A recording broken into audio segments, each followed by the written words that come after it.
আজ বানাবো কলাইয়ের ডালের ভাজা পিঠে। সেই জন্য আমি দেখো কলাইয়ের ডালটাকে বেশ সুন্দর করে ধুয়ে হলুদ দিয়ে তেল দিয়ে প্রেসারে সিটি দিয়ে নেবো। এদিকে শুকনো কড়াই আমি তিল ভেজে নেব, আর এদিকে একটু চাল ভাজাও ভেজে নেব। মানে যে পিঠেতে যে আমি যে ভরবো কাহিটা সেটা আমি বানিয়ে নিলাম। তো তিলটাকেও পেস্ট করে নিলাম। এখন আমি গুড় দিয়ে বেশ সুন্দর করে তিলটাকে মিশিয়ে নেব। এদিকে কড়াই একটু জাল দিয়ে নিলাম, তাহলে এটাও বেশ ভালো হয়। এখন দেখো আবার মিক্সারে আমি আদা, মৌরি, জিরে, কাঁচা লঙ্কা, এটা ঝাল ঝাল হবে।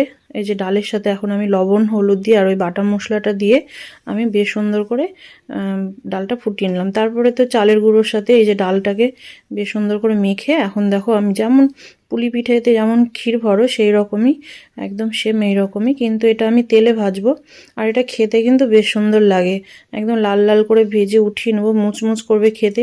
এই পিঠে হচ্ছে ঝাল, লবণ, মিষ্টি সবই ভালো লাগে।